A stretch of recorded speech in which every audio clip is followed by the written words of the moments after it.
que l'actualité d'un auteur, d'une référence, d'une pensée est fonction aussi de ce qui se déroule en dehors de cette pensée tout de même. Et aujourd'hui, à la faveur de la crise, beaucoup d'éléments qui semblaient des évidences depuis tant d'années qu'elles semblaient même presque éternelles. Imaginez la jeunesse d'aujourd'hui, ça fait des dizaines d'années qu'elle s'entend dire notre système n'est pas le meilleur, rien n'est parfait, mais enfin tous les autres sont pires. Sympa comme perspective. On va dans le mur, mais il n'y a pas d'autre solution.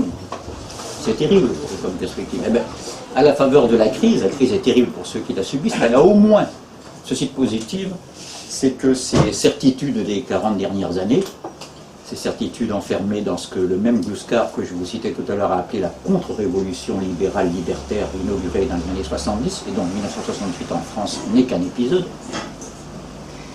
je dis bien contre-révolution libérale libertaire, qui se résume en un slogan que les lecteurs de Gluskar connaissent bien: tout est permis. Ça, c'est le côté cognitif, c'est sympa, moi je suis pour. Hein. Tout est permis, mais il ne faut pas oublier la suite, rien n'est possible. Tout est permis, mais à la NPE, si vous préférez. Voilà ce qui se passe depuis 40 ans. C'est malin comme système, ça. Alors, un système, on pourra encore le résumer de cette manière, qui est permissif au niveau des mœurs et répressif au niveau social. Permissif pour le consommateur et répressif pour le producteur. Et comme nous sommes tous les deux, vous entendez à la télévision, vous entendez dire les usagers, les clients, les consommateurs.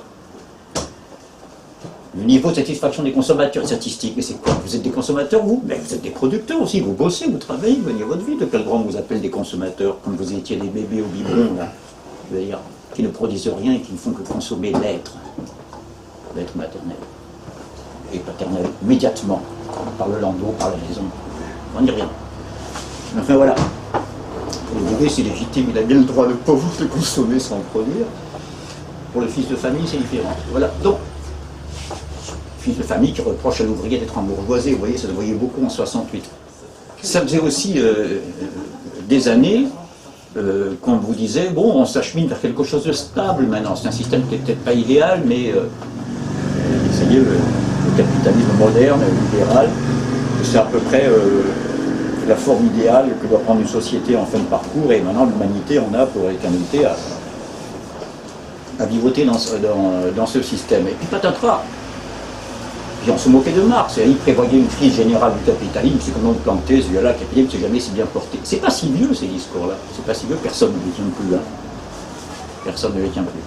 En fait, nous avons l'occasion d'y revenir, mais la crise que nous subissons n'est pas une énième crise du capitalisme, c'est la même, exactement, si vous relisez très précisément, celle qu'annonçait Marx, hein, mais qui a été différée par 50 millions de morts, je veux dire par la Deuxième Guerre mondiale. N'oubliez pas que juste avant la Deuxième Guerre mondiale, et comme cause, pas unique mais essentielle et décisive de la guerre, il y a la plus grande crise économique du monde moderne, la crise des années 30, la crise du 29, et puis là comme vous voulez, qui d'ailleurs, comme aujourd'hui, avait commencé aux États-Unis, ce qui n'empêche pas que tous les jours, sur les radios et la presse et les médias libéraux, on dénonce comme à l'origine de tous nos soucis le modèle français, je veux dire le modèle français, pas celui d'aujourd'hui, hein, le modèle français que j'évoquais tout à l'heure, celui qui a été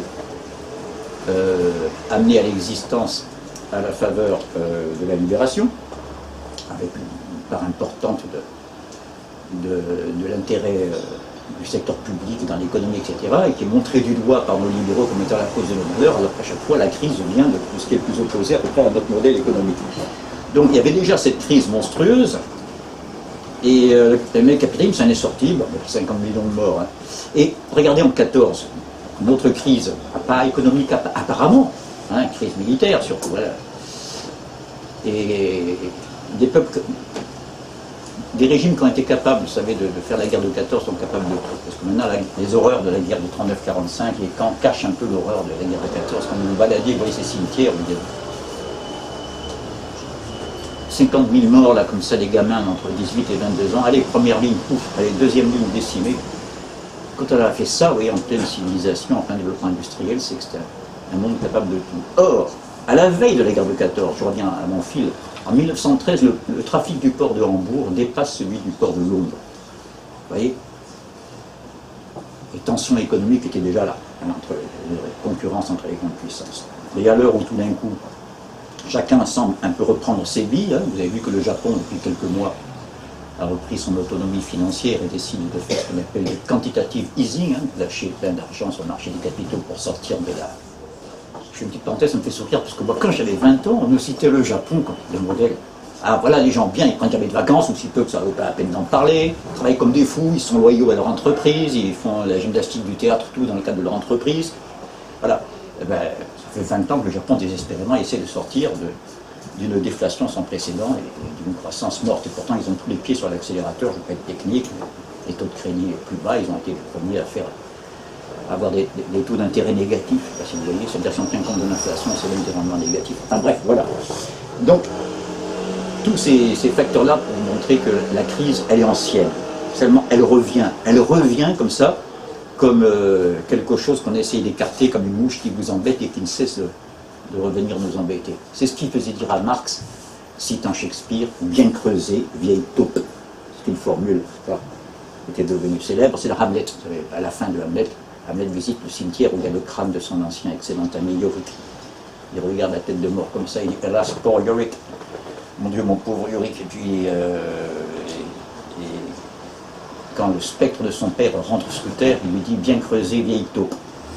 Et la taupe, c'est ce qu'on croit écarté. Ça n'existe plus les ouvriers, ça n'existe plus le prolétariat, ça n'existe plus les problèmes sociaux, nous n'avons plus que les problèmes sociétaux. Les rapports hommes-femmes, corses français, régionaux, nationaux, Hutu, Tutsi, j'ai l'air de caricaturer, vous savez. Le capital se roule les pouces et baille de bonheur quand il voit s'entretuer les hommes contre les femmes, les cadras, parce qu'il paraît que c'est les cadras qui occupent les places que les jeunes voudraient. Vous voyez, on divise les gens entre eux, vous avez déjà entendu ça aussi. Quand on dresse les jeunes, le jeunisme contre les vieux, les hommes contre les femmes, vous disiez les Corses, je suis Corse, contre les Français, et alors qu'il y a en fait des millions d'hommes et de femmes qui sont exploités par d'autres hommes et femmes, il n'y a pas l'un qui exploite l'autre, même si dans l'exploitation, à toute chose sans égal par ailleurs, croyez quelqu'un qui a vécu longtemps au sud du Sahara, c'est demain le sexe féminin qui est le plus exploité matériellement. Donc, on croyait avoir, voilà, renvoyé le sociétal sous terre, social, sous terre, merci, le monde de la production. C'est vrai qu'il n'est plus là, mais il n'est pas sous terre, il est à la surface. Mais en Slovaquie, les usines Renault en Roumanie. Mais là, le monde ouvrier, il n'a jamais eu autant. Si vous le mesurez en nombre d'heures de travail ouvrière que nous consommons tous les jours, sans nous poser la question de savoir où ça a été produit, il n'y a jamais eu autant d'heures de travail ouvrière incrustées dans les marchandises que nous consommons. Donc voilà, cette vieille taupe, comme dit Marx, qu'on croyait avoir enterrée, voilà, elle revient pointer son museau à la surface et à la faveur des brèches ouvertes par la crise. Et voilà pourquoi, une des raisons pour lesquelles nous sommes ici pour en parler. Alors, vous avez remarqué que sur la fiche qui signale nos entretiens, il y a un sous-titre à Marx Plage, c'est l'inconscient de l'inconscient. Je vais partir de là, ça paraît un peu énigmatique comme formule, ça fait un peu aussi communication, hein, sur une affiche, mieux condenser et mettre une formule qui attrape, mais ce n'est pas quelque chose qui a été fait pour attraper, c'est une formule du même penseur que je vous citais tout à l'heure, Michel Kluskar. Je ne saurais tout vous recommander les œuvres, puisqu'il a sauvé les honneurs de la pensée dialectique au cours des 40 dernières années, pendant que beaucoup d'autres s'alignaient sur le consensus dont nous sommes en train de sortir. Et Michel Kluskar avait, c'était dans le cadre des rapports entre psychanalyse et marxisme, je ne vais pas entrer dans le détail maintenant, et il disait l'inconscient de Freud c'est bien, c'est une avancée, etc. Mais enfin l'inconscient de Freud a lui-même pour inconscient, l'inconscient libidinal sexuel de Freud a lui-même pour inconscient la production, ce que Marx appelait la praxis. Toute l'histoire de la praxis qui a fait ce que nous sommes, qui font qu'on n'a pas tout à fait les mêmes manières d'être amoureux sous Néandertal, dans La Princesse de Clèves à Versailles sous Madame de Lafayette, dans un ménage de paysans corse du XVe siècle, et voilà, c'est pas tout à fait les mêmes rapports. Alors, vous me direz, parce que les luttes de classe viennent faire dans l'amour, enfin quand même. Ça c'est bien marxiste, mécaniste, déterministe, de vouloir mélanger les choses sales. La production c'est toujours un peu ça. Ce serait idéal de consommer son travail sans qu'on ne le voit jamais, quoi. C'est à peu près ce qu'on a essayé de faire dans les 40 dernières années. Si vous trouvez ça mécaniste, je vais changer complètement de référence, je vais aller à poser de Marx, je vais prendre un auteur littéraire décadent, c'est pas péjoratif, chef-d'œuvre produit dans les périodes de décadence. Le champ esthétique n'est pas le même que le champ politique. Et ils sont liés de manière complexe. Donc, je prends Proust. Voilà, on est très très loin, on ne peut pas faire plus loin de référence marxiste, quelqu'un qui a été fils de rentier, qui a mis l'argent toute sa vie, qui avait travaillé pour vivre. Heureusement pour nous, quelqu'un qui a laissé des chefs-d'œuvre. Et qui, vous connaissez tous la recherche du temps perdu, de près ou de loin, directement ou indirectement, je vous souhaite que ce soit directement. Et à un moment donné, le narrateur, comme on l'appelle, qui ne donne jamais tout à fait son âge, mais on sent qu'il a 15-16 ans, il est un peu près ado là, avec sa grand-mère au bain de mer à Balbec en Normandie, c'était les familles en bain de mer, et il voit pour la première fois la fameuse troupe des jeunes filles sur la jetée. Là. Ce groupe de jeunes filles au sein de laquelle il se trouve la culture albertine, qui va être une des grandes passions de sa vie, mais on ne le sait pas encore. Et alors, il disserte sur une certaine beauté qui court au milieu de ces jeunes filles, qui leur est commune alors qu'elles sont toutes individuellement différentes, et le narrateur, n'est-ce pas, qui se demande qu'est-ce que ça peut être bien ce point commun. Et tout d'un coup, il dit, c'est peut-être, indépendamment de leur amitié, de, ça, de ses copines, les nouvelles habitudes de sport et de confort que ces nouvelles classes pouvaient pratiquer, et qui peut produire en quantité de belles jambes, de beaux regards, de beaux chemisiers.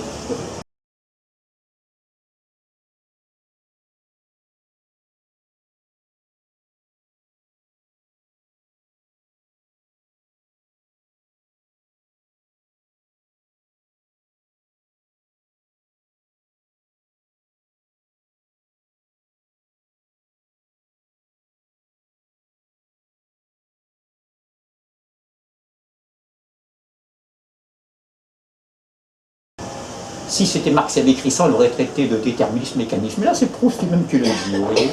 Alors, je vous demande d'être au moins aussi social que Proust, sinon que Marx, ce serait déjà pas mal.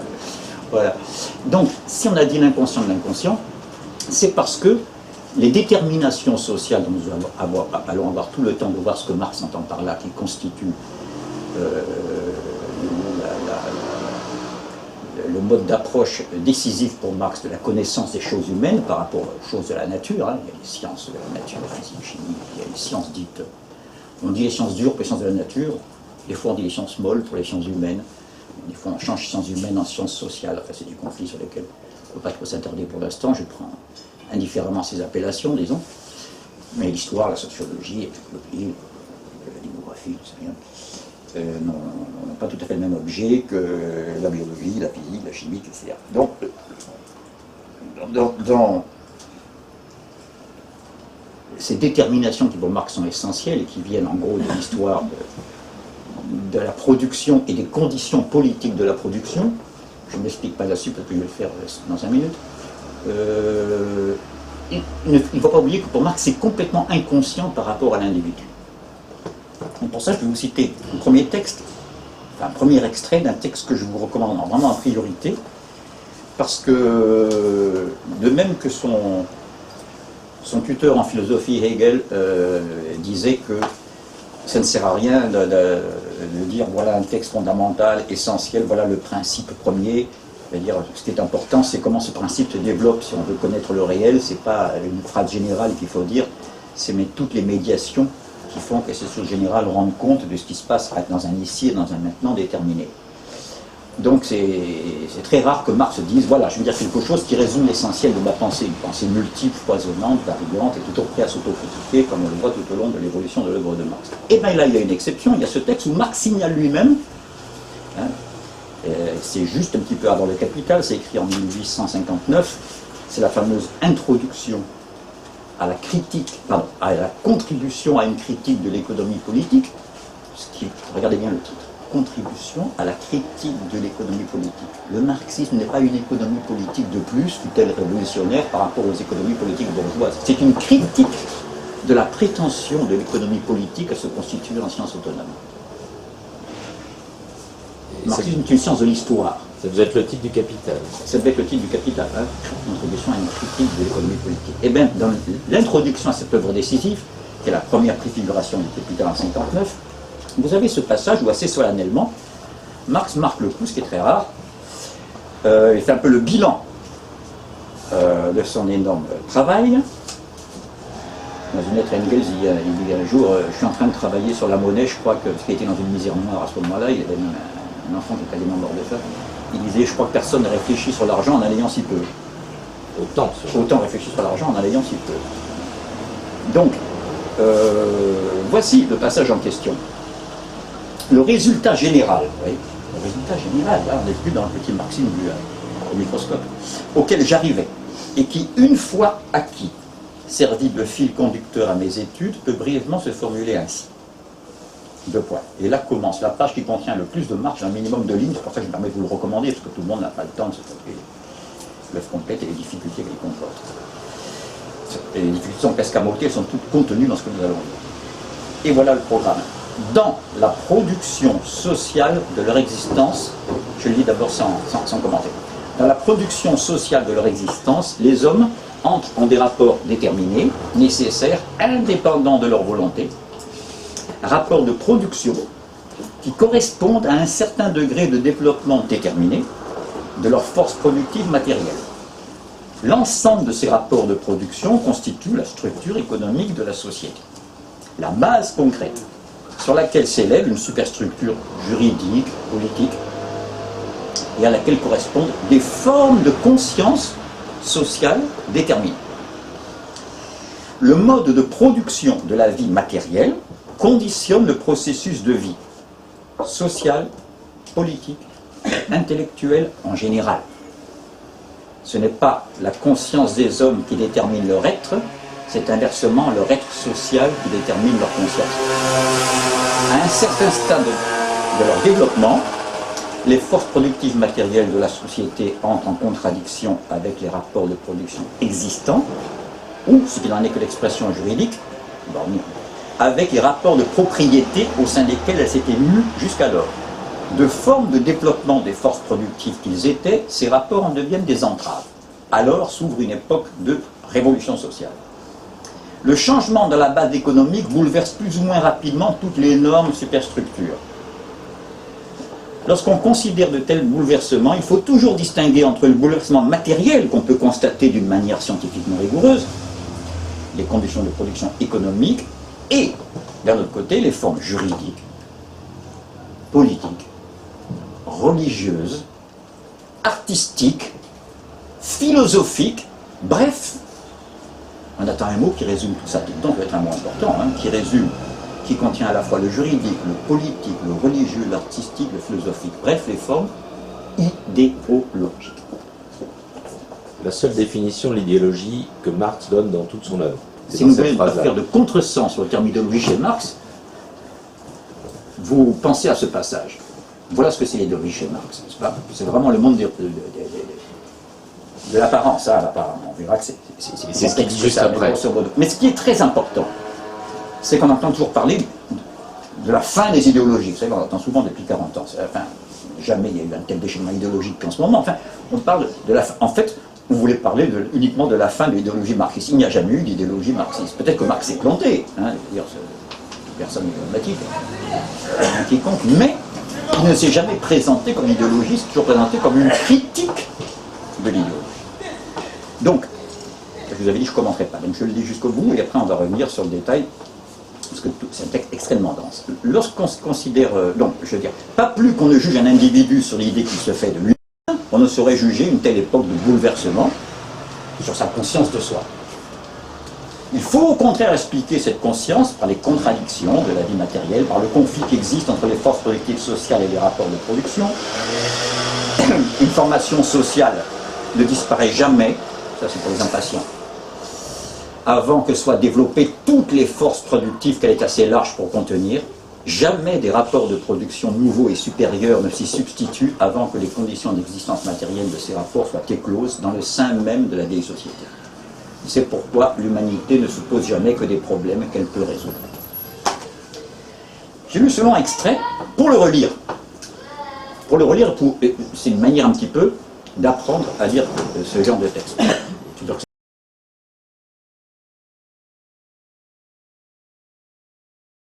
Donc, si je reprends le texte, vous voyez, on a l'air. Sinon, on glisse. Je vais vous donner un exemple de la manière dont on peut glisser. Vous voyez, le texte commence comme ceci. Dans la production sociale de leur existence, les hommes entrent, etc. Dans la production sociale de leur existence. Déjà, Marx ne dit pas que c'est la production qui nous fait, c'est la production sociale. Il faut bien lire. Qu'est-ce que je suis en train de dire? Que tout travail, n'est-ce pas, ne correspond pas à ce que Marx dit. Je peux m'amuser à dessiner sur un mur le visage de ma bien-aimée ou mon petit-fils, je veux dire. C'est du travail, c'est la transformation. Je peux graver sur un arbre, vous savez, Jo MZ, etc., avec un cœur, ce que vous voulez. Je peux y passer la journée même à le faire artistiquement et à le décorer. Ça n'a aucune valeur marchande, parce que ça n'a de valeur que pour moi.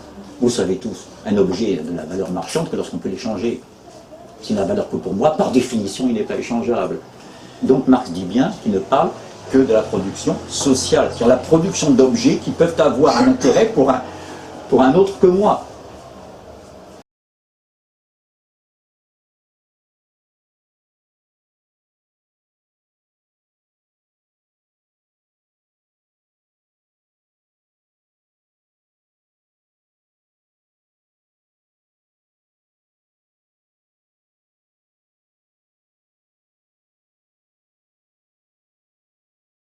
Très important déjà cette nuance.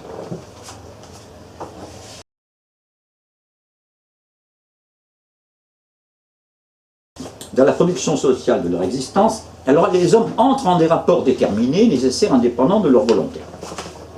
Alors, indépendants de leur volonté. Vous voyez, on revient à ma petite introduction, voilà l'inconscient.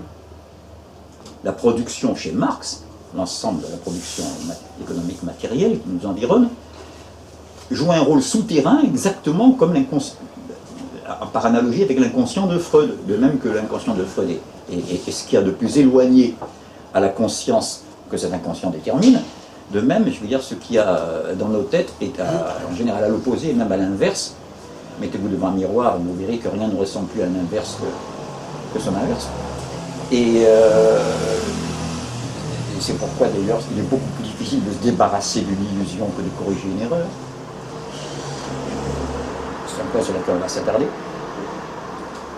Pour ne pas perdre le fil, le plus important c'est de montrer le côté inconscient, Marx dit indépendant de leur volonté. Alors soyons simples, concrets. Je sors sur le trottoir. J'ai pas voulu rencontrer Abdallah. Qui c'est Abdallah? C'est un de ceux qui a fait le trottoir avec un marteau-piqueur. En gros, il s'appelle Abdallah. Le cercle aussi Ivan, même, par les temps qui courent. Et donc, j'ai pas voulu entrer en rapport avec lui. Marx dit les hommes entrent en des rapports déterminés, nécessaires, dépendant de leur volonté. Je ne l'ai pas voulu, mais dans la mesure où je consomme ce trottoir en marchant dessus et non pas en marchant dans la boue, comme c'était le cas à Paris il y a encore pas si longtemps, on a été crottés dès qu'on arrivait à un rendez-vous, il y avait des décrotoirs sur chaque portail, on pouvait s'essuyer.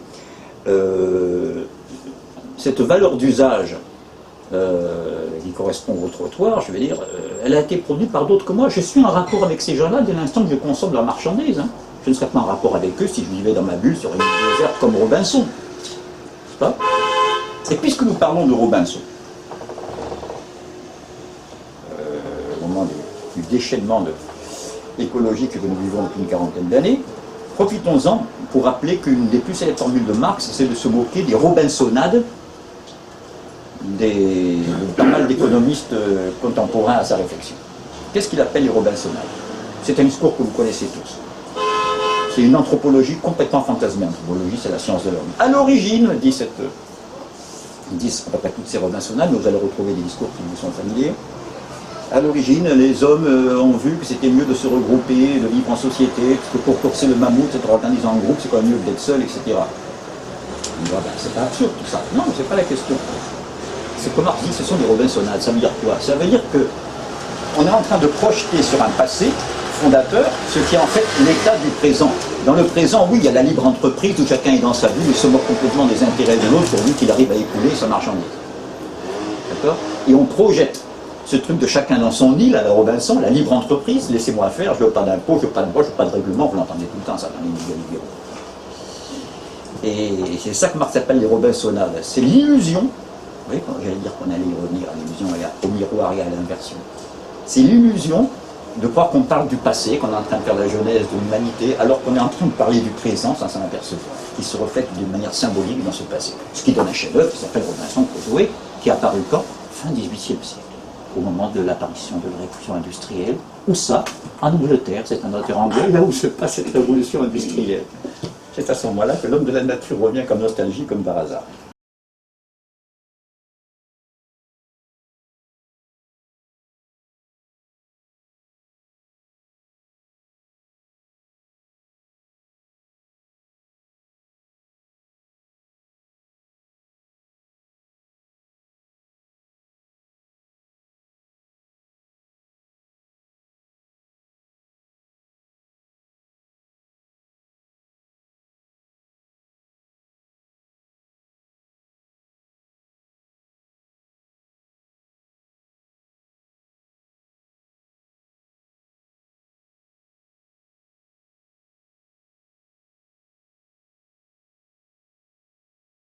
Voilà.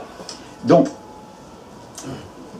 si on a parlé de l'inconscient, c'est pour insister sur le fait que c'est les déterminations économiques dont nous allons parler, il faut d'autant plus les étudier, les analyser et y être attentif, qu'elles ne surgissent pas spontanément. On n'en prend pas conscience facilement, au contraire. D'après ce que dit Marx, l'idéologie dominante fait tout pour qu'on n'en prenne pas conscience. Regardez comme tout ce qui ressemble au travail, il y a un côté obscène qui est caché. D'ailleurs, nous sommes un petit peu élevés comme ça. Pour une part positive, hein. Si je regarde toute la partie alimentaire du corps, on a tous appris très petit qu'il faut mettre la main dans la bouche quand on baille, qu'il faut fermer la bouche quand on mange à table. Parce qu'il ne faut pas montrer l'organicité, il ne faut pas montrer qu'on est déterminé par des besoins. Hein, c'est très bien, hein, je le fais comme tout le monde, vous n'inquiétez pas. Mais il y a comme ça, dans l'inconscient humain, une vieille peur de montrer l'état de détermination, de dépendance. Je me souviens d'un oncle qui nous disait au restaurant, dit vite, les enfants ont envie de saucer avec le pain tout le temps, c'est bon, il ne faut pas le faire, ça fait pauvre, on dirait aujourd'hui ça fait cheap. Voilà, il ne faut pas montrer qu'on est déterminé, il faut montrer qu'on est déterminé. Voilà. Eh bien, tout ça est inconscient, j'insiste là-dessus. Maintenant, pourquoi je commence par cette histoire d'inconscient, pourquoi je m'y attarde? Parce que le marxisme, vous me direz, mais il n'a pas disparu, il a toujours été présent dans les débats intellectuels. Bon, disons qu'une certaine forme de marxisme, c'est peut-être un bien d'ailleurs, peut-être un peu reculé, enfin, il y a des auteurs bien connus, Althusser en premier, vous voyez, dans les années 60, qui a proposé une rénovation du marxisme. Et justement, pardon, d'Althusser et de l'inconscient. C'est pour ça que je cite Althusser, c'est pour pas perdre mon fil sur l'inconscient et l'inconscient. Althusser, dans les offres marxistes le plus en vogue depuis la fin des années 60, disons en gros,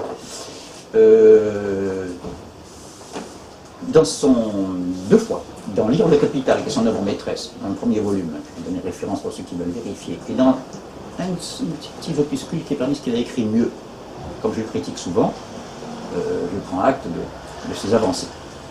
Un petit ouvrage qui s'appelle Lénine et la philosophie, communication en fait au Collège de France, je crois, et dans laquelle il fait un tableau général de l'histoire des sciences, par ordre d'entrée en scène. Je vais très vite, c'est pas notre sujet. Apparition des mathématiques à peu près au IVe siècle avant Jésus-Christ, autour du nom d'Euclide, apparition de la physique 15 siècles plus tard avec Galilée, apparition de la chimie avec Lavoisier au XVIIIe siècle, la biologie avec Claude Bernard au XIXe, les écarts se resserrent, 15 siècles entre l'apparition des mathématiques et celle de la physique, à peine une génération entre la physique et la chimie, qui s'accélère. Et il dit, c'est fini pour les sciences de la nature, hein, maths, physique, chimie, biologie. Grâce aux sciences humaines, effectivement, la sociologie, au XIXe siècle.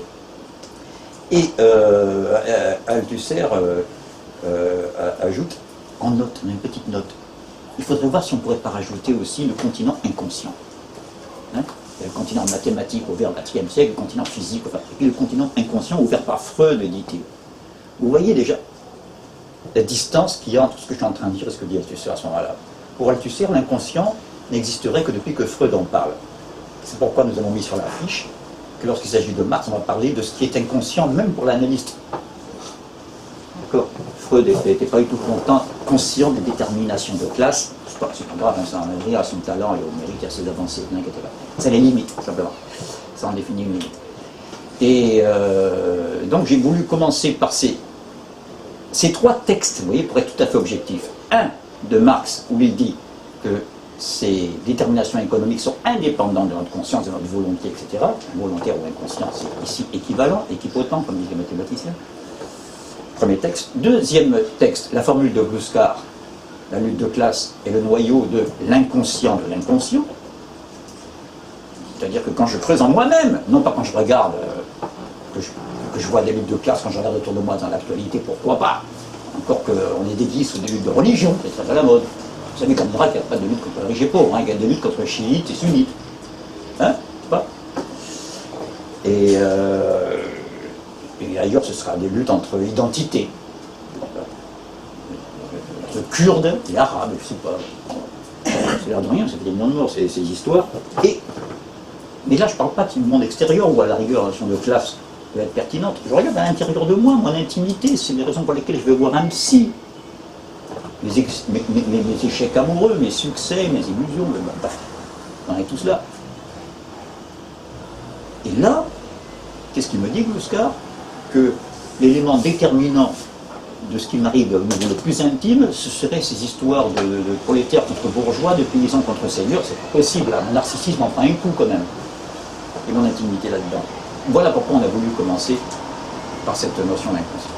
Marx fait une différence entre activité et travail. Bon, c'est une question de mots. Je ne dis pas ça pour réduire votre question, au contraire. Les questions de mots sont fondamentaux dans l'ordre théorique. Lénine disait sans théorie révolutionnaire, pas de pratique révolutionnaire. Ça, c'est pour les spontanéistes, et contre les spontanéistes. C'est ce qui distingue un révolutionnaire d'un révolté. Un révolté, il ne passe pas par la médiation d'une théorie, d'une réflexion. La Révolution française, elle est passée par un siècle de réflexion qui s'appelle la philosophie des Lumières. Avant, il y avait des révoltes, on n'a pas attendu la Révolution française pour exprimer un mécontentement populaire. C'était des révoltes, on appelait ça les jacqueries quand c'était les paysans. Ils étaient noyés et matés dans le sang, vite fait et bien fait. Hein. Donc heureusement qu'il y a eu une évolution de mécontents qui ont compris que le détour par la théorie était plus utile pour se libérer du joug féodal que le spontanéisme suicidaire.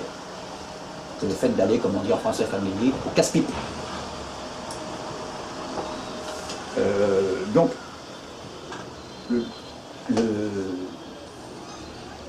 pour répondre à votre question, en extensivité, comme on dit en logique, tout travail est une activité, et je vous répondrai. Il n'est pas sûr que toute activité soit un travail. En tout cas, pas un travail au sens où Marx parle, c'est-à-dire un travail créateur de valeur. Comme j'ai indiqué tout à l'heure, le travail que je peux faire sur un arbre pour des raisons personnelles, etc., n'est pas un travail, c'est une activité, mais ce n'est pas un travail au sens économique et susceptible de donner une valeur ajoutée, comme on dit, voilà. Mais votre question est d'autant plus intéressante que le mot activité et non pas travail est ressorti par Marx dans les fameuses thèses sur Feuerbach. Une petite chronologie, hein, ça me permettra de faire plaisir à ceux qui connaissent ça déjà et encore plus à ceux qui prennent ça un petit peu en marche. Petite chronologie. La biographie de Marx, vous regarderez le détail, vous vivez à une époque où il y a Wikipédia, tout ça, je ne vais pas vous parler de sa grande-tante qui est une parente de la famille Philips. Oui, Philips, la plus grande société hollandaise, c'est la famille de Marx, je ne sais pas si vous le savez, mais... enfin, la famille de ses parents, à l'origine. Donc, du côté de sa mère. Regardez tout ça. Ce qu'on en retient. Ça se déploie au XIXe siècle, il est né en 1818, il meurt en 83, un mois après la mort de Wagner, le musicien d'ailleurs, et février 83 pour Wagner, mars 83 pour Marx. Donc il est contemporain, bien sûr, de ce siècle qui n'a pas de nom. Je vais dire le surnom. Le nickname, comme disent les Anglais. Regardez bien les manuels littéraires. Toutes les époques, toutes les périodes ont un surnom. Le Moyen-Âge. Le XVIe siècle, c'est pas seulement un numéro, c'est la Renaissance. Ou le siècle de l'humanisme. Le XVIIe, c'est pas un numéro, heureusement, parce que ça parle pas beaucoup de numéros abstraits. C'est le grand siècle. Ou le siècle du classicisme, le siècle du roi Soleil. Le XVIIIe. C'est des lumières. Bravo, le siècle des Lumières. Alors je me surveille, il y a des gens qui savent tout ici. Et le 19e. Révolution industrielle. Il n'y en a pas. Non, mais il n'y en a pas. Il n'y a pas de titre. Dans les manuels, on ne dit pas. Moi, je serais. Pourquoi pas, hein? Vous allez voir que c'est pas loin, ma réponse. Mais il n'y a pas de ce nombre. C'est trop proche encore. Ça nous colle, on n'a pas de recul. Vous savez, quand on donne en une chose, on s'en rend maître. Et Hegel a très bien vu ça. Tu es pierre, et sur cette pierre, je bâtirai mon église. Et Dieu donna à Adam le privilège de nommer les créatures. C'est dans la Genèse. Nommer une chose et s'en rendre maître. Minou, viens ici. Et en psychanalyse, l'importance du nom du Père. Même si, comme dit Lacan en rigolant, les noms du R. Bon, à force de ne pas vouloir être dupe, on est dans l'erreur. Les noms du R. Laissons cette plaisanterie et revenons au sérieux. Donc, nommer une chose, s'assurer d'une puissance sur elle, c'est déjà une activité pour répondre à votre question, madame. Et dans les thèses sur Feuerbach, je les cite parce que c'est un titre où Marx commence à prendre son profil propre. Auparavant, il est comme nous tous, hein, il est jeune, il subit des influences. Et pour aller à l'essentiel, pendant toute la période de sa jeunesse, la première partie de ses réflexions et même de ses publications, il est sous l'influence, comme toute sa génération, de Feuerbach, le ruisseau de feu. C'est un jeu de mots allemand, parce que Feuer, c'est le feu, et Bach, c'est le ruisseau. Et on a dit qu'il a fallu que la dialectique hegelienne passe au ruisseau de feu de Feuerbach pour devenir opératoire. Il est question de Feuerbach. Qui est Feuerbach? Pour aller très vite, un disciple de Hegel, donc quelqu'un qui fait la médiation, chronologiquement au moins, n'est-ce pas, philosophiquement aussi, entre Hegel et Marx. Hegel meurt du choléra en 1830 à Berlin. Et les toutes premières réflexions et articles de Marx en 1836, vous voyez que tout ça s'enchaîne assez. Et Feuerbach avait été un élève de Hegel. On a même une lettre de Feuerbach à Hegel, malheureusement elle a perdu la réponse. Les bombardements de Berlin, pas mal de documents. Et Feuerbach, ça a été le moment de la critique du religieux. C'était très important. On ne soupçonne pas le poids du religieux dans les régimes politiques de l'époque. Vous vous en doutez, mais abstraitement. Il faut vraiment, dans le concret, dans la vie quotidienne, il faut mesurer ce que ça veut dire.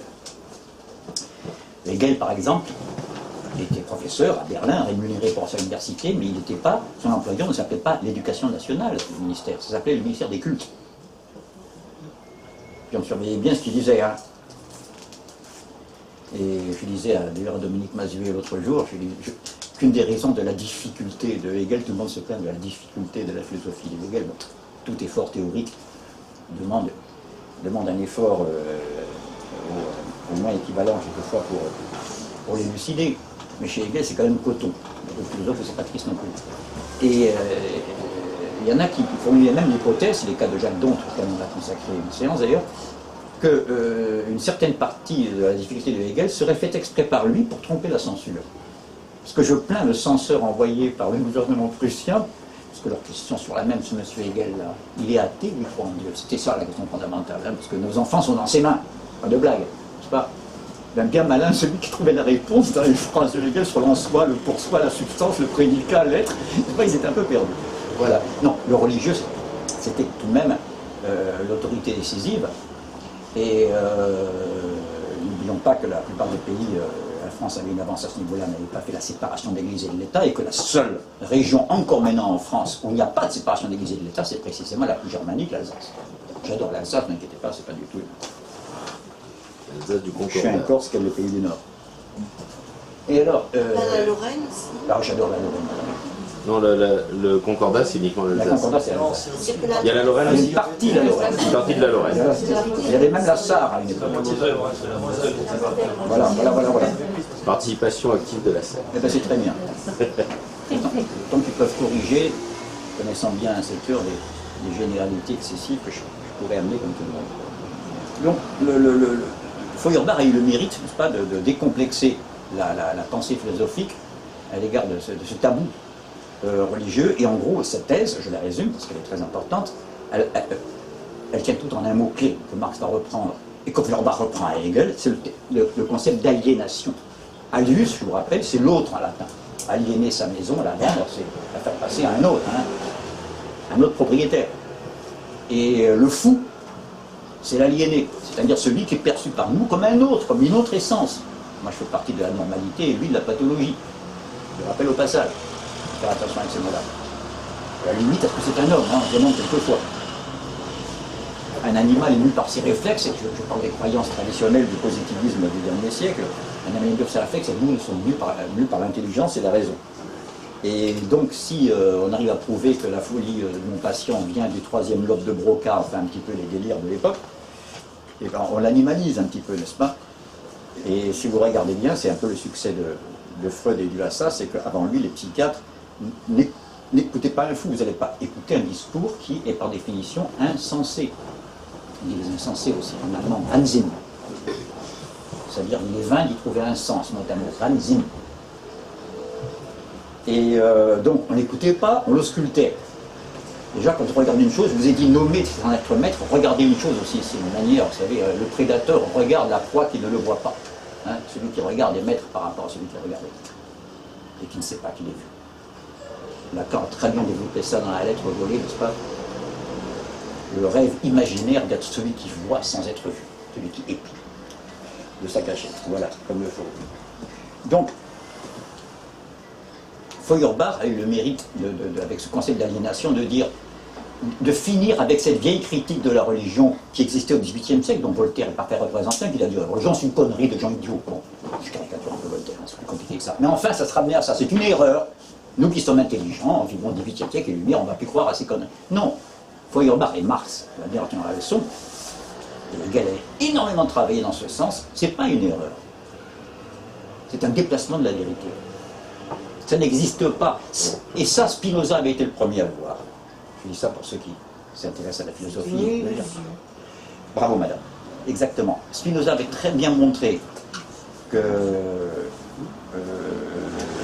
si l'erreur consistait à faire exister des choses qui n'existent pas, on devrait plutôt l'admirer comme une faculté de puissance chez l'homme. Il dit ça ironiquement. Notre esprit n'a pas le pouvoir de faire exister des choses qui n'existent pas. Si donc on se trompe, c'est pas qu'il y a une nouvelle existence qu'on construit dans notre imagination, c'est qu'il y a une vraie réalité que nous ignorons, qui est inconsciente tout à l'heure, et qui vient prendre sa place. Mais pardon, qui n'est pas à sa place et qui est détournée. D'ailleurs, Freud parle du déplacement comme un des mécanismes essentiels du rêve.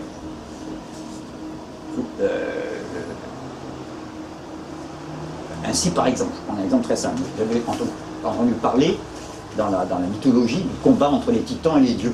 Vous savez, c'est un épisode classique de la mythologie. Il y a eu une grande gigantomachie, comme on dit dans la mythologie grecque, un grand combat entre les dieux de l'Olympe, qui ne sont pas en bas, qui sont en haut. L'Olympe fait 3 000 mètres, en fait, c'est culminant. On retrouve des clivages de classe. C'est le haut du pavé. C'est en haut. Traîner quelqu'un dans la boue, ça c'est en bas. Ou dans la fange. Il y a une répartition dans l'inconscient du haut et du bas.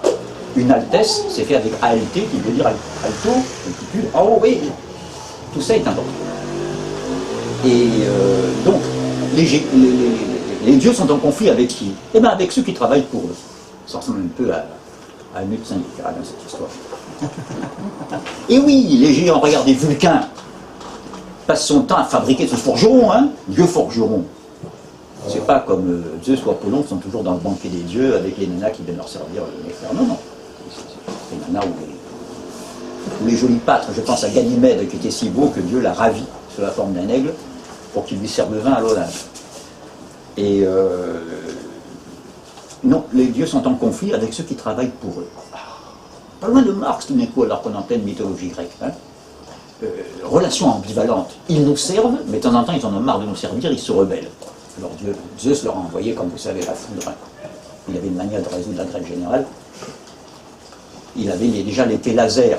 Hein, on retrouve tout le temps la même chose. L'imaginaire, vous savez.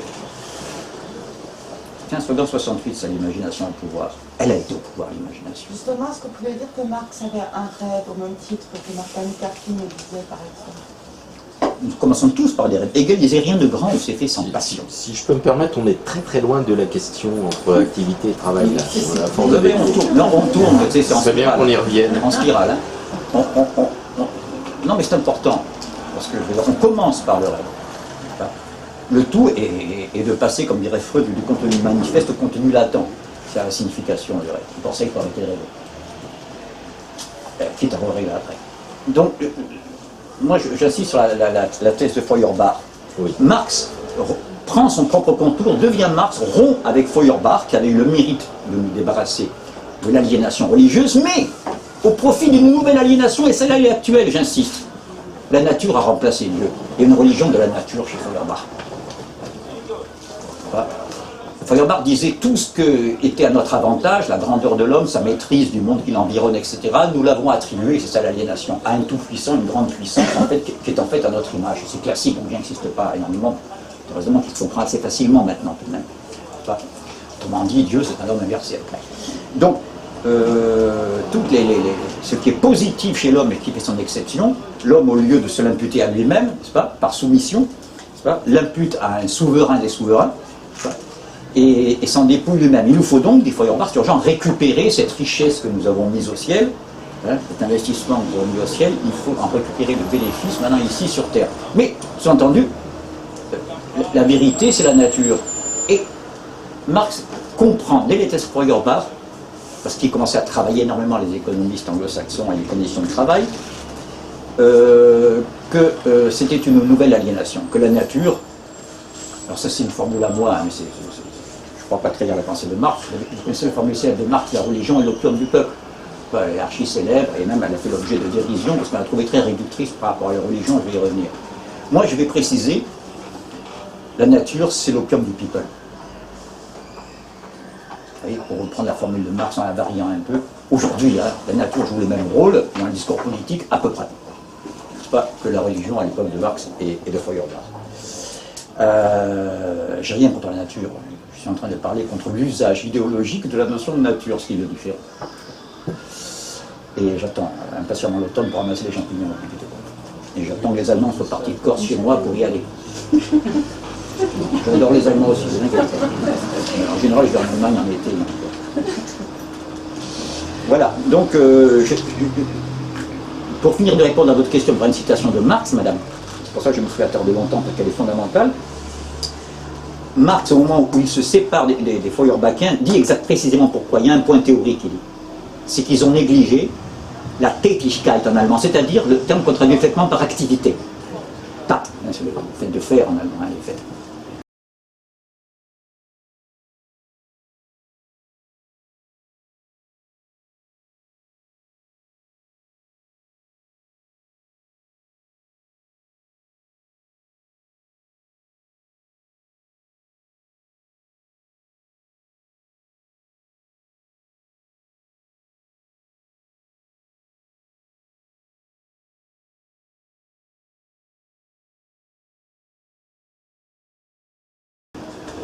La Tätigkeit veut dire ils ont négligé, ils ont cru qu'il y avait une nature humaine, qu'il suffisait de naître homme pour être homme. Je vous rappelle que nature et naître ont le même radical, N-A-T. Mais naturel en moi, ce que j'ai par naissance, avant que la culture, l'histoire, tout ce que l'homme a rajouté par-dessus depuis des millénaires, viennent s'ajouter à mes déterminations. Nous sommes tous nés vagissants et faibles et vulnérables, mais tous les animaux n'ont pas le relais d'un landau, d'une chambre, d'un chauffage central et de l'eau courante à côté, n'est-ce pas, pour accueillir le bébé. Je veux dire, il y a le naturel et ce qui ne l'est pas. Et l'artificiel, vous l'appelez comme vous voulez, le culturel, l'historique. Marx a un terme pour ça, et je ne demande même pas l'oublier, c'est tout ce qui découle de ce qu'il appelle la praxis. C'est l'équivalent de... Vous voyez, c'est un mot qui ferait la synthèse, madame, entre travail et activité, la praxis. Est-ce qu'on peut préciser quand même, il y a une réponse très claire de Marx là-dessus.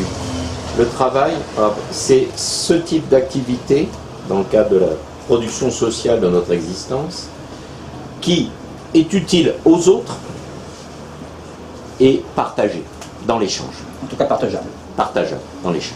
C'était partagé. C'est très explicitement évoqué dans le Capital. Il y a tout un passage où c'est décrit de manière parfaitement claire. Certains types d'activités qui a des déterminations extrêmement concrètes, liées précisément aux rapports sociaux de production. Maintenant, ne me faites pas dire que parce que le travail et l'activité ont cette importance dans la pensée de Marx, ne me faites pas dire qu'il est un apologue du travail. Au contraire, tout le combat de Marx, c'est pour diminuer le temps de travail, n'est-ce pas? Et jugé scandaleux qu'on continue à avoir n'oubliez pas qu'à son époque, il y avait une journée de travail de 14, je pense en 1842, où la journée de travail en loisir est de 14 heures par jour, y compris pour les enfants de 5 ans, pardon. Et il y avait eu une grève pour faire passer la journée de 14 heures à 13 heures. Vous voyez, on se battait pied à pied pour des minutes, des demi-heures, des heures de travail. Et c'est Marx qui cite ça dans C'est l'art pris profit. Il cite un inspecteur du travail anglais qui cite les patrons qu'il est allé interviewer, on dirait aujourd'hui. Quels étaient les arguments des patrons de l'époque pour dire qu'il était impossible de passer de 4 heures, 3 heures par jour? Je vous le donne en mail, vous allez voir que rien n'a changé. Mais c'est dans la 14e heure qu'on fait tout le profit. On est passé à 8 heures par jour, il y a bien plus de profit qu'à l'époque dont je parle. La différence entre les deux s'appelle l'augmentation de la productivité. Voilà. Donc, je ne clôt pas ces questions, mais je vous remercie de les avoir posées, car elles nous permettent de clarifier des notions qui sont en général confuses. Est-ce que, vu la chronologie, non, c'est pas si à faire une petite pause, parce que pour une séance de 2 heures, Ça fait 1 heure, on peut faire une pause de 5 voilà, il me minutes. semble, hein, ça fait une petite pause. 5 minutes de pause. Pour les fumeurs. Pour les fumeurs, voilà. Donc je continue la lecture commentée. J'ai dit déjà dans la production sociale de leur existence, vous avez vu que l'épithète sociale était importante. Merci madame, toutes les activités ne sont pas productrices de valeur. Les hommes entrent en un rapport nécessaire, déterminé, indépendant de leur volonté. Nous avons vu l'importance de ce indépendant de leur volonté, qui justifie le sous-titre de l'affiche qui nous réunit ce soir, inconscient de l'inconscient. Et maintenant j'enchaîne.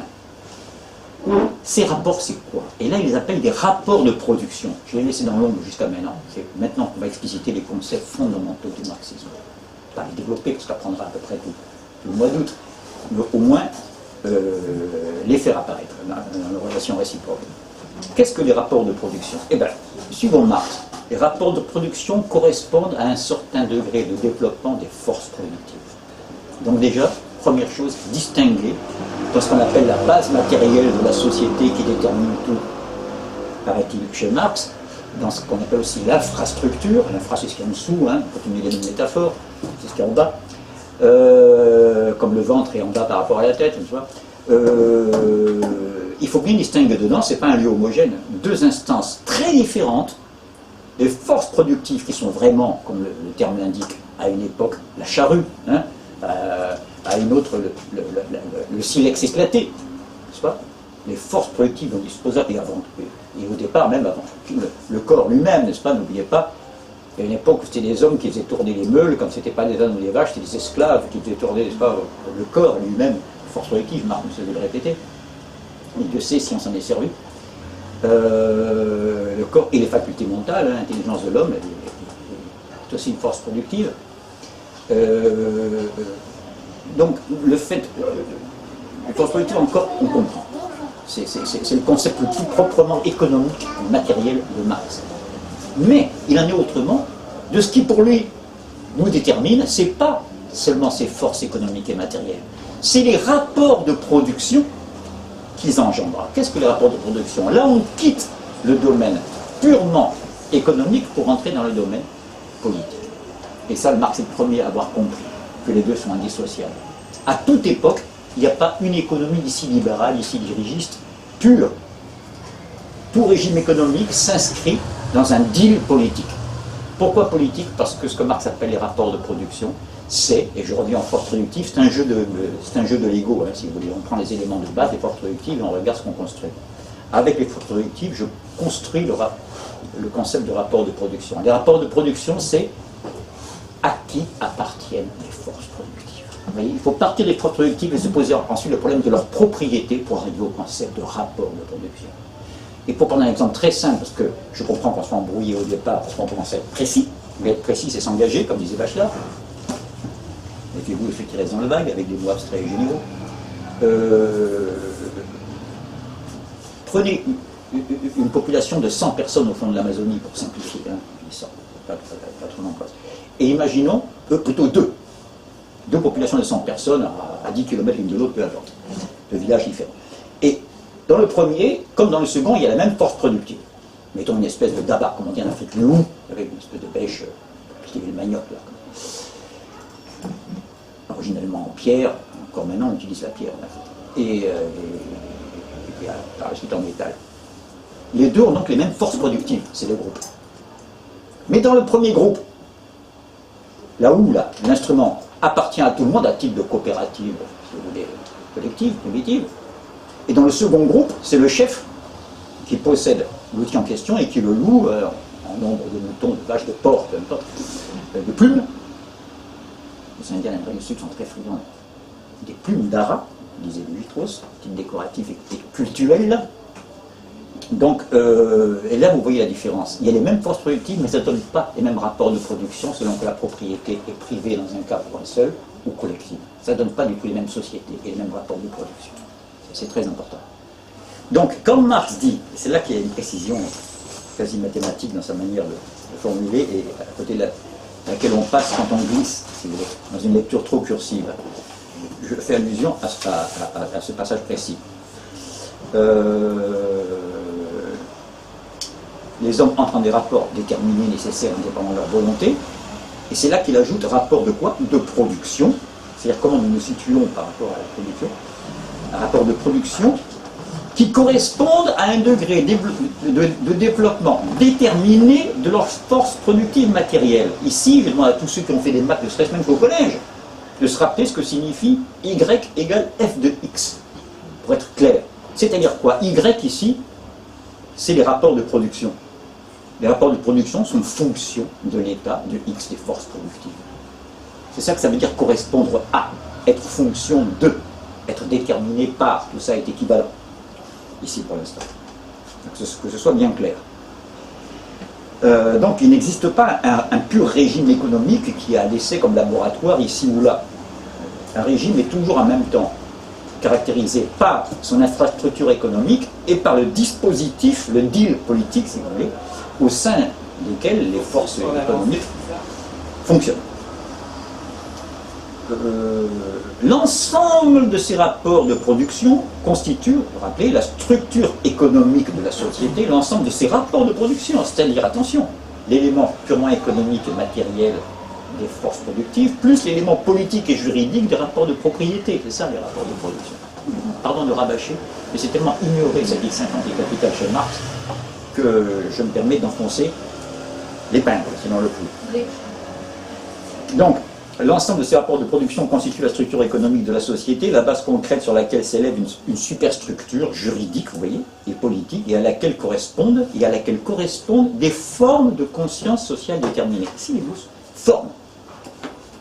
Ça veut dire dans ma tête, j'ai bien la forme de tout ça, mais pas le contenu. Le contenu, il est complètement inconscient. Mais j'en ai la forme.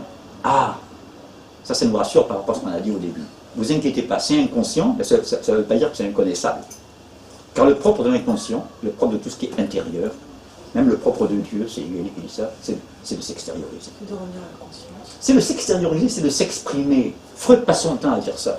Nous voulons cacher, ce que nous voulons cacher, nous passons notre temps à l'exprimer. De sorte qu'autrui n'a qu'à se baisser pour le ramasser. C'est même le thème de la lettre volée, si vous regardez bien.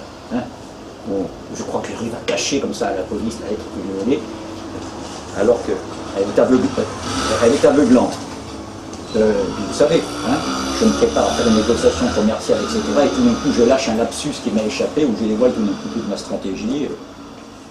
Je pense à ce petit banquet en l'honneur d'un des professeurs de Freud de la faculté de médecine à Vienne.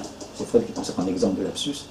Et l'un de ses camarades disait, maintenant nous allons tous porter un toast à notre directeur. En allemand, porter un toast anstoßen. Et voilà qui dit, et nous allons tous aufstoßen, c'est-à-dire rôter. Nous allons tous rôter, il ne veut pas porter le directeur dans son cœur, dans certains notre directeur. Deuxième exemple, vous avez un professeur un peu vaniteux, un grand professeur un peu imbu de lui-même, de prestige, professeur de physiologie, et qui est un spécialiste de la cavité nasale.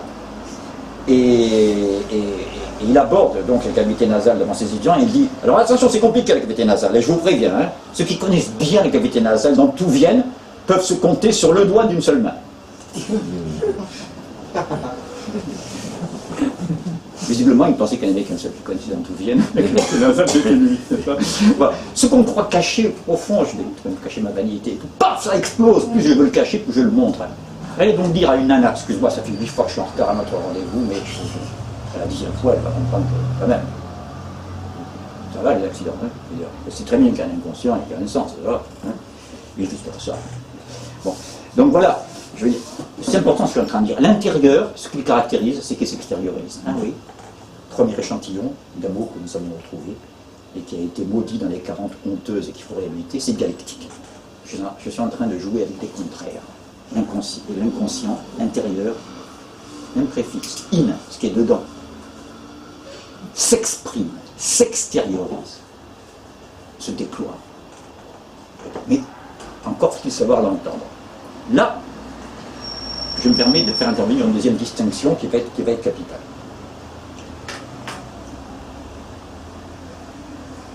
Quand j'ai dit que l'inconscient s'exprime, il ne s'exprime pas comme un moteur qui grince quand il manque d'huile. Parce que ça aussi, c'est une expression d'un manque d'huile. Un bon mécanicien, vous savez, il n'a pas seulement l'œil et tout, il a aussi l'oreille. J'ai remarqué que le mécanicien, à l'oreille, il voit tout de suite ce qui se passe. C'est extraordinaire, comme du tout vide. Il arrive un stéthoscope dans chaque oreille. C'est une vraie expression causale. C'est pas le moteur grince parce qu'il n'y a pas d'huile. Tandis que l'expression de l'inconscient, ça ne se fait pas d'une manière mécanique, donc c'est pour vous rassurer, ne vous inquiétez pas. Mais c'est une expression symbolique. J'ai pris tout à l'heure l'exemple du combat des géants contre les dieux. Il est évident que, si j'interrogeais les Grecs de l'époque, ils n'auraient pas dit on a voulu illustrer les luttes de classe en l'histoire des géants et des dieux, c'était pas du tout conscient, bien sûr. Mais, le fait de refouler pour le citoyen grec, celui qui fait de la philosophie, celui qui fait des mathématiques, etc., je n'ai pas du mal, hein, ça a donné un miracle intellectuel tout de même. Mais il ne faut pas oublier que les 3/5e de la population d'Athènes, c'était des esclaves. Il ne faut pas non plus la démocratie grecque, c'est très bien, c'est un progrès par rapport au pharaon, c'est bien qu'il y ait au moins un milieu dans lequel c'est égal et où on vote, mais ça ne concernait que les citoyens libres. L'immense majorité de la société était esclave. Et donc c'était une manière, si vous voulez, de refléter ce monde de l'homme libre et de l'esclave, le monde des dieux, de l'Olympe, qui ne fait jamais rien, qui fait des banquets, les banquets de Platon. Voilà. Et puis le monde de ceux qui marnent pour produire l'univers dans lequel les dieux se délectent. Voilà, je veux dire, je suis en train d'insister sur la fonction symbolique. Vous voyez qu'il y a un rapport entre marxisme et psychanalyse. De même que Freud dit, le refoulé revient, il s'extériorise, oui, il s'exprime, c'est pas une force cachée. Vous faites de la mauvaise psychanalyse quand on cherche toujours un sens obscur caché entre les lignes. C'est dans les lignes qu'il a le sens, c'est pas entre les lignes. Mais ça s'exprime d'une manière symbolique, encore faut-il avoir l'oreille symbolique. Or, ce qui nous empêche de la voir, c'est que nous avons un modèle de scientificité qui sont les sciences de la nature. Et nous venons de voir que c'est exactement l'inverse. Dans les sciences de la nature, c'est Y égale F de X. Ce qui compte, c'est le rapport de cause à effet. Pourquoi cette tige de métal se dilate? C'est parce qu'elle est au soleil et que la chaleur dilate les corps. Point. C'est clair, il y a un enchaînement à l'infini des causes et des effets. Dans le domaine humain, historique, culturel, appelez ça comme vous voudrez, dans le domaine humain, le couple cause-effet est moins important que le couple sens-signe. Ça, c'est très important. Je veux dire par là que quand nous faisons un petit repas entre prolétaires du dimanche, je peux dire un petit repas du dimanche entre prolétaires, pardon, et qu'on a un petit souci pour les copains de faire mieux que d'habitude. Et les copains aussi, ils apportent une petite bouteille qui fait mieux que d'habitude. Hein. Je parle de choses archi courantes. Alors on va mettre les tranches de saucisson en rond autour des radis ou l'inverse. Autrement dit, tout ceci, on est dans l'univers symbolique, qui se pratique tous les jours. Tout ceci n'ajoute rien au programme biologique de la faim. Que je mette les tranches en rond, en carré, en cube ou en vrac. Ce qui compte, c'est la quantité de lipides, de glucides et de protéines que je peux consommer à travers eux est nécessaire à ma survie. Donc, ce qui veut dire que dans les rapports interhumains, dans les signes que je vous fais en mettant il y a une fonction symbolique qui est permanente chez l'homme et qui n'est pas, ne croyez pas que je suis en train de parler du superflu et que c'est un peu secondaire parce que quand même le nécessaire c'est de se nourrir. Ne croyez pas ça, parce que ce superflu il commence avec l'homme des cavernes. Croyez-moi que les peintures sur les cavernes c'était pas nécessaire biologiquement. C'est toute la grandeur de l'homme. S'il vivait seulement de lipides, de glucides et de protéines, l'homme ça se saurait. Il y a longtemps qu'il serait satisfait. Il n'aurait pas cette magnifique inquiétude qui le pousse en avant depuis des millénaires. Il n'y aurait pas d'histoire. Il n'y aurait pas d'histoire, merci. Et donner encore un petit exemple pour illustrer ce côté important de la fonction symbolique chez l'homme. Non pas dans le sens en général ou dans le milieu psychanalytique qu'on développe, mais dans le sens marxiste, c'est-à-dire que cette fonction symbolique est capitale pour reconnaître des liens interhumains fondamentaux.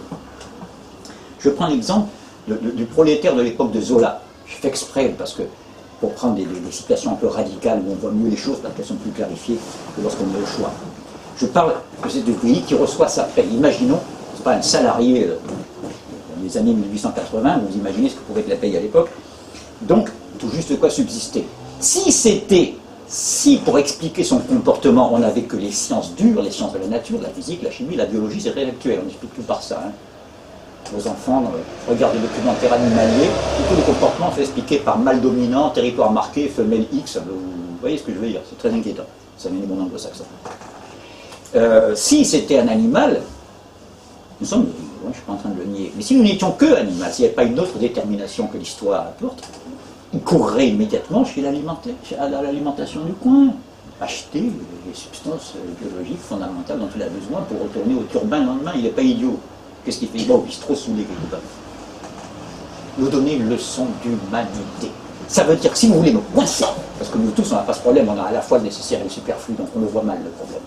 Mais si un être humain est coincé et qu'il doit choisir, excusez-moi, entre le nécessaire, je suis un peu léger, entre le nécessaire et le superflu, ce qui est extraordinaire, c'est que l'homme va jusqu'à choisir le superflu au détriment du nécessaire. Parce que le lien à l'autre est plus important pour lui, des fois, que le lien à la chose. Vous savez bien qu'une maison peut flamber, vous rentrez dedans pour aller sauver votre fils ou votre ami, vous jeter à l'eau pour sauver la noyer quand même. Je veux dire, la relation à l'autre est si fondamentale chez ce zoon politicum qu'est l'homme, pour des raisons dans lesquelles je n'entre pas pour l'instant, il faudrait faire l'anthropologie, c'est pas le sujet d'aujourd'hui, mais on en discutera. Très rapidement, Lacan l'a montré en partie. Nous venons au monde dans une espèce de détresse, on dirait tout le monde animal, et spécialement l'homme, parce qu'il a été prouvé par des raisons physiologiques que la grossesse, la parturité chez l'homme est spécialement laborieuse et dure. D'ailleurs, la Bible le sait, tu enfanteras dans la douleur. Il faut avoir vu la noue dans la savane africaine, je ne sais pas pourquoi je cite les nus aujourd'hui. Je vais dire, paf, on voit le petit tomber là, du ventre de sa mère, et puis il monte sur ses sabots 20 minutes après, et puis il peut courir 2 heures, 3 heures, ou le lendemain, il peut fuir avec le troupeau s'il y a un danger. Alors, nous, il faut mettre 3 ans à commencer. L'homme naît avant terme, c'est connu physiologiquement. Nous avons une prématurité générique, si vous parlez en termes précis, pour des raisons de passage à la bipédie. Il y a bien longtemps, le rétrécissement des os du bassin de la femme, etc., je veux dire, la naissance est compliquée. Ce qui fait que le petit enfant, la Fontanelle le montre très bien, naît inachevé par rapport à la majorité du monde animal. Et donc, s'il n'avait que sa donnée naturelle, il ne serait pas viable. C'est pour ça que la relation sociale, elle n'est pas un attribut chez l'homme qui vient s'ajouter à quelque chose qui par ailleurs est son noyau. Non, c'est le noyau de ce qui fait que nous sommes des hommes. C'est cette nécessité impérieuse d'avoir un rapport à l'autre sur lequel on n'est pas viable. Voilà, quand on parle d'inconscient, il ne faut pas oublier que c'est pas l'inconscient, on croit que ça se situe dans le champ psy, dans le champ psychologique, c'est aussi un champ sociologique.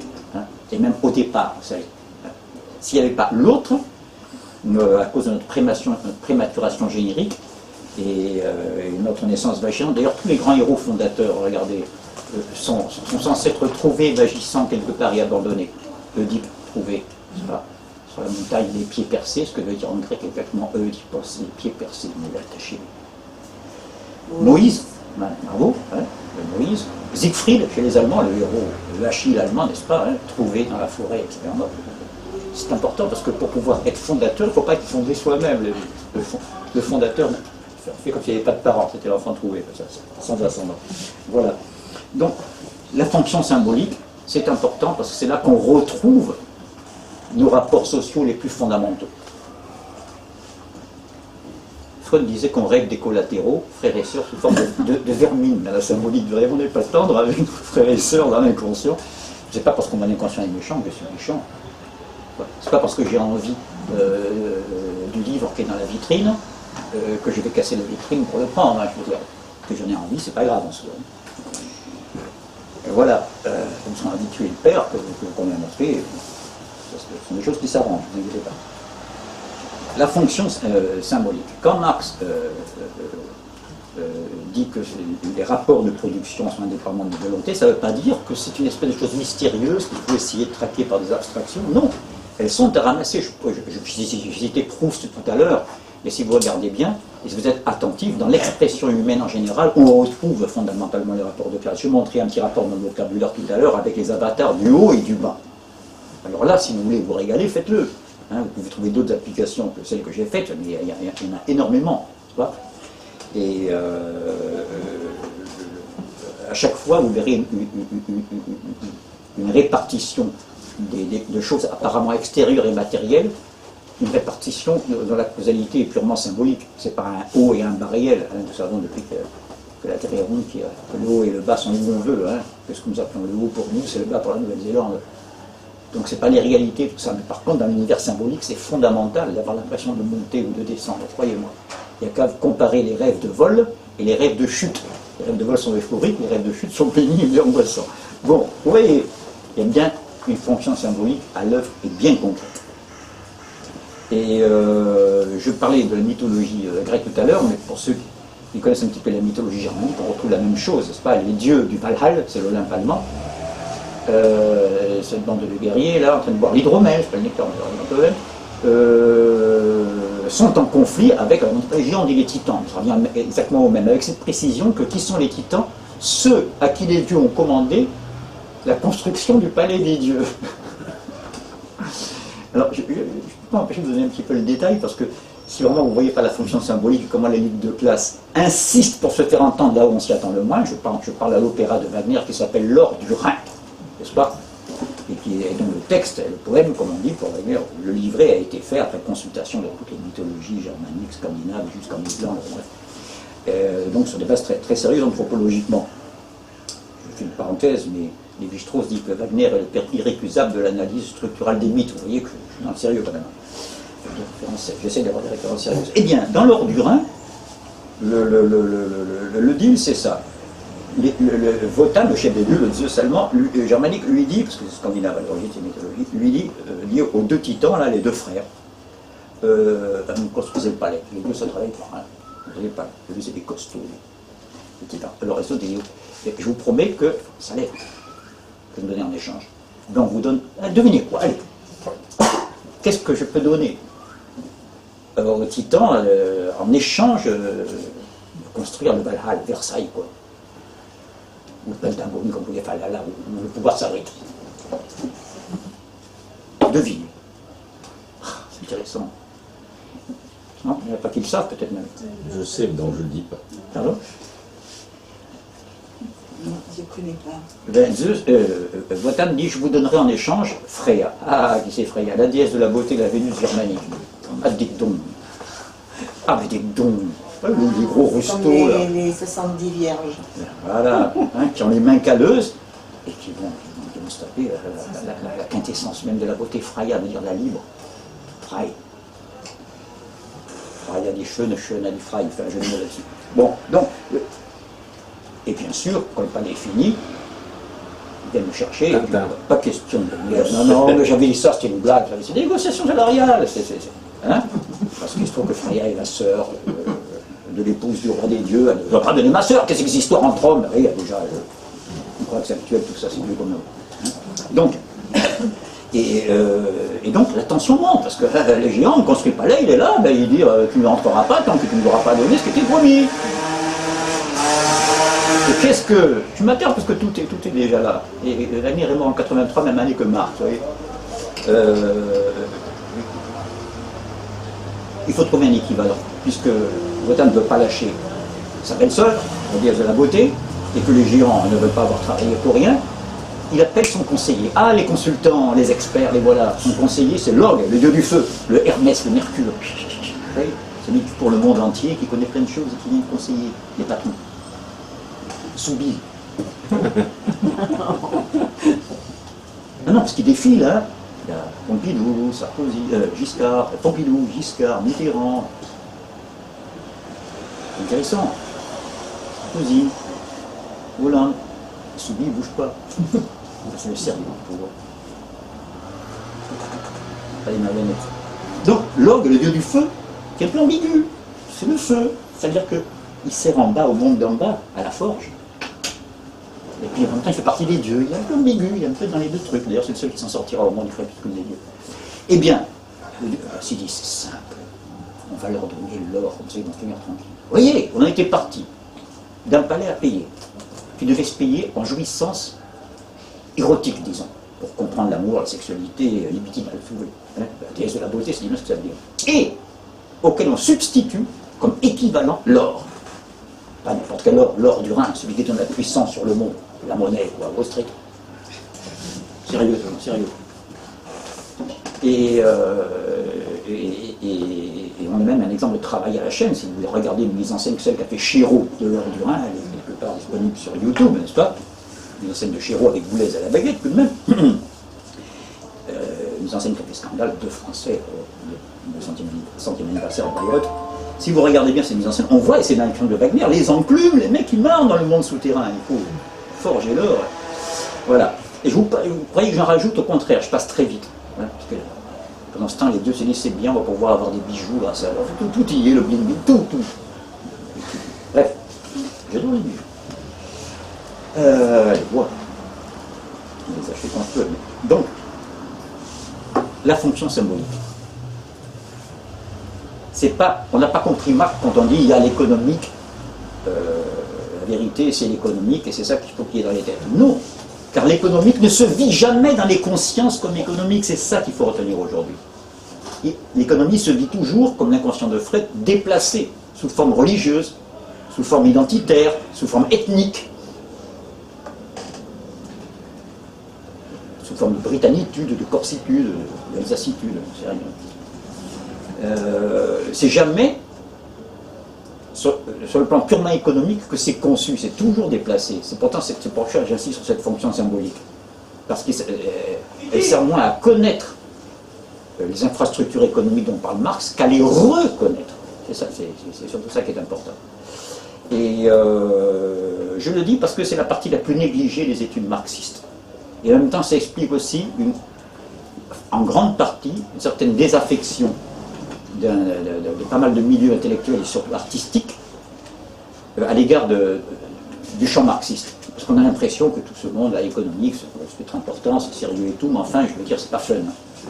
Et puis, quel rapport avec ce qui m'importe, le lyrisme, le sentiment, l'impression, la création artistique. Et on est en train de le voir. L'inconscient est artiste, hein, parce qu'il passe son temps à s'exprimer d'une manière symbolique. Encore un exemple. Je prends Racine, ouais, le plus grand poète du XVIIe siècle, poète dramaturge quand même. Eh bien, Racine écrit la préface à Phèdre. Et dedans, il se justifie d'avoir un peu modifié, ça crée un peu la tradition antique, à l'époque c'était le modèle atteignable et indépassable, à la rigueur atteignable. Et pourquoi il avait changé la donne? Parce que dans la donne de l'Antiquité, il y avait déjà eu des tragédies chez Sénèque, c'est Phèdre qui calomnie son beau-fils qui dit à Thésée, il a essayé de me draguer. Moi, ton épouse et la reine, ton fils. Et Racine, vous savez, c'est pas elle qui fait la calomnie, c'est sa servante. Il lui dit, vous n'avez qu'à dire que c'est lui qui vous a dragué, etc. Comme ça, lui, tout le monde vous croira, lui. Racine se justifie, il dit ceci. J'ai pensé que la calomnie était une trop grande vilainie pour être mise dans la bouche d'une princesse et qu'elle était mieux dans celle d'une servante. Ce qui veut dire qu'à l'époque, on est vilain de naissance et on est aimable et exempt de vilainie de naissance aussi. Vous voyez que chasser l'économique et le social, les classes, elles reviennent au galop, tout de suite. Elles s'expriment. Je ne suis pas en train de dire du mal de Racine, il fait qu'exprimer les rapports aristocratiques et feudaux de son époque, pas plus, pas moins qu'un autre. Hein. Mais il nous a laissé des chefs-d'œuvre mieux que ça. Des chefs-d'œuvre qui contredisent ses propres opinions, parce qu'il exprime tout ce que je suis en train de dire, symboliquement. Voilà. Donc, ne négligeons pas cette fonction symbolique, et si on a écrit inconscient de l'inconscient sur la fiche, c'est précisément ainsi sur cette ligne. Et pour y revenir, au texte essentiel, et le passage que tu as un petit peu zappé, qui à mon avis va nous... Eh bien, lis-le avec ta belle voix de Stentor. C'est la fin, donc. C'est la fameuse définition de l'idéologie. Dominique a un peu zappé la fin de la phrase, qui est essentielle pour en revenir justement à tout ce qu'il vient de dire à propos du symbolique, de la conscience qu'on a, par le symbolique, etc., et de la lutte des classes. Donc, lorsqu'on considère de tels bouleversements, ceux que nous connaissons, la crise, on est parti de la crise, rappelez-vous, c'est de ça qu'il est déjà question il y a 150 ans, hein, et à peu près exactement dans les mêmes conditions, crise de surproduction, tout à fait analogue. Lorsqu'on considère de tels bouleversements, il faut toujours distinguer entre le bouleversement matériel, qu'on peut constater d'une manière scientifiquement rigoureuse, les conditions de production économique, et les formes juridiques, politiques, religieuses, artistiques ou philosophiques, bref, les formes idéologiques, sous lesquelles les hommes prennent conscience, notamment par la voie symbolique, qui vient d'être développé ici. Les hommes prennent conscience de ce conflit et le mènent jusqu'au bout. Et là, on va peut-être abréger parce qu'il est 20h, donc je vais te laisser la conclusion, évidemment. Je voulais aborder le passage que tu viens de dire, que j'ai laissé sous silence, c'est-à-dire tout le passage que je vous ai lu 2 fois, une fois rapidement, une fois en s'arrêtant dessus. C'est un passage faux. Ben oui, je peux vous le dire maintenant. Pourquoi? Parce que je n'ai pas lu la suite que Dominique vient d'initier. Voilà le schéma abstrait, en bas. Vous voyez, c'est spatial. Hein. L'économie, l'infrastructure, le ventre, en haut, la tête, superstructure, les idées. Mais c'est pas comme ça que ça se passe. Marx dit tout de suite que ça n'existe jamais une correspondance parfaite entre structure et infrastructure, parce qu'il y a une différence de temporalité entre le devenir des forces productives, le développement des dimensions techniques, l'innovation, appelez ça comme vous voulez, du silex éclaté à l'accélérateur de particules, il y a un temps de développement de force productive qui est beaucoup plus rapide que le temps des mentalités, qui est un temps sédimentaire et qui est beaucoup plus long. Pensez au droit romain qui est encore en vigueur dans certaines de nos jurisprudences, par exemple, 2000 ans après. Bien. Ce que Marx dit, c'est que c'est ce décalage qui est essentiel pour comprendre notre histoire, l'histoire humaine en général, l'histoire et même l'anthropologie de la science de l'homme en général. C'est qu'en fait, à un certain degré de monde force productive, les nouvelles forces productives, c'est le cas aujourd'hui. Il y a des moyens de transformation du monde, ça, qui n'existaient pas auparavant, et qui ne peuvent, et qui seraient dans notre intérêt à tous, n'est-ce pas, de bénéficier de leur puissance, mais qui ne peuvent pas s'épanouir parce que nous sommes dans les rapports de production bourgeois apparus il y a un siècle et demi et qui freinent le développement des forces productives. Voilà ce que Marx appelle une situation révolutionnaire. C'était typique de la France de la fin du XVIIIe siècle. Des vieux rapports de production en France, en l'occurrence aristocratiques et féodaux, sont devenus un frein à l'apparition de la bourgeoisie industrielle, etc. Où tout d'un coup, l'augmentation des échanges fait que s'il faut payer une taxe pour passer de Romans dans l'Isère à Bourg de péage de l'autre côté du pont, parce que ça s'appelle Bourg de péage, n'est-ce pas, la marchandise est trop chère à l'arrivée, voilà. Donc je veux dire, il y a un stade où les rapports de production, c'est-à-dire en gros, comme l'a très bien dit Dominique, le système politico-juridique au sein duquel se déploie l'économie, devient un frein au développement de l'économie globale. Dont les rapports d'autorité sont l'expression. Voilà. Et aujourd'hui, on parlait d'expression. je me dis que la plus grande critique du capitalisme ne doit pas consister à dire quelle folie productiviste que le capitalisme, c'est le contraire. Le capitalisme est devenu antiproductiviste depuis 40 ans, il fait la grève. Il n'a d'ailleurs que très rarement été. Hein. Il fait de la finance. Il ne fait plus de la production. Il y a longtemps qu'il a compris que ce n'était pas avantageux parce que l'industrie, ça suppose beaucoup d'ouvriers, la CGT, ça c'est pas bon, tout ça, les communistes, ça y est, on va repartir. Et puis ça, non, on a eu un cauchemar, on ne le veut pas 2 fois. D'accord, on va supprimer tout ça, ou alors les ouvriers, je vous dis, ils seront roumains, machin. Vous retrouvez le monde où vous vivez. Mais nous, on va faire des prime rates, des taux, des bonus, ben oui, de l'agiotage et des produits financiers. Ce que Marx analyse très bien, ne croyez pas que tout ça, Marx ne pouvait pas le savoir parce que c'est nouveau. Lisez la fin du Capital, livre 1, un chapitre qui a pour titre très précisément le capitalisme industriel. Et c'est hallucinant à quel point on retrouve le détail de ce qui est en train de se passer. De l'agiotage, de la dette. Marx va jusqu'à dire la seule chose que les prolétaires du monde entier possèdent vraiment en propre pour les propriétés, c'est la dette publique. C'est leur dette. Vous voyez comme il avait déjà compris que le capitalisme commence par la dette. Il commence par la dette pour tenir les endettés. Voilà, hein, d'ailleurs. Bon, on va discuter si vous voulez, mais votre question vient à un point nommé. Là, on va être obligé de conclure, il est 20h, à moins qu'il y ait quelque chose d'essentiel que tu veux rajouter. Oui, un deuxième merci à tous ceux qui sont déplacés malgré la chaleur. Peut-être que je suis bien très vieux, que je donne trop d'importance à la chaleur. Merci à vous. Merci. Merci à tous.